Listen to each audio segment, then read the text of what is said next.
Hi, I'm Lauren. I had 3 babies in 3 years, currently pregnant with my 4th, and these are some of my best secrets and hacks for holistically dealing with sleep deprivation and boosting your energy as a mom.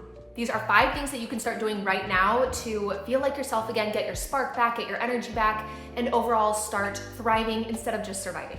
Number 1, we are keeping it simple. Water. Okay, bear with me. I know this is really straightforward, but especially if you are breastfeeding, and even if you are not, most mothers do not drink enough water. If you are dehydrated, you are going to feel exhausted. What I do every single morning is I have this huge water bottle.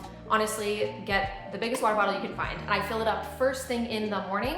I aim to finish this halfway through the day and refill it. So at least 2 of these, this is a 40 ounce, I believe, at least 2 of these a day. Being hydrated will help with your energy levels so much. So even if you think you're drinking a lot, try to drink more.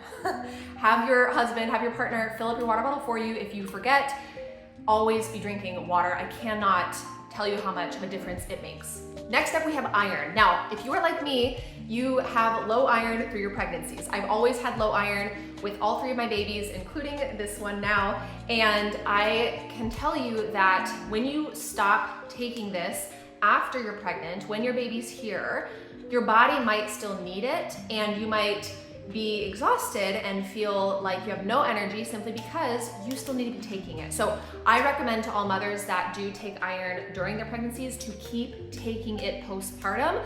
I take it still even up to a year, even 2 years postpartum. So check for yourself, check your iron levels, get them checked. I can't recommend that enough because a lot of women are low and it affects your energy so much. Number 3, have protein with every single meal or snack.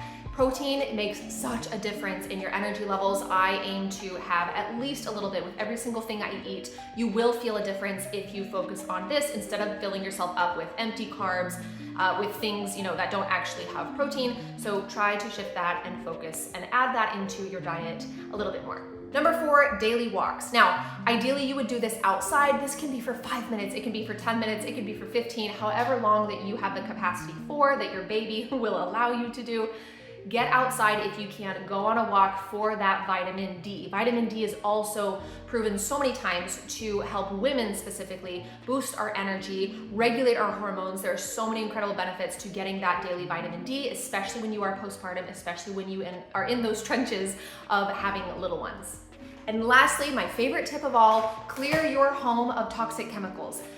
I am such an advocate for making sure that the items that you bring into your house, the items that you use for your family, for your children, for cleaning, for laundry, for everything, does not make you feel worse. So many households, so many women, unfortunately, are using products that wreck your hormones, that are making you feel exhausted, that are making you feel these things, not feel like yourself, and it comes down to these products that you use daily. So my favorite brand, my family's favorite brand is Truly Free. My favorite product of theirs overall is their laundry detergent because I do at least a load a day. I also love their everyday cleaner, which I use to clean everything around my house. Thank me later and start clearing your home of toxic chemicals because I promise that you will feel a difference.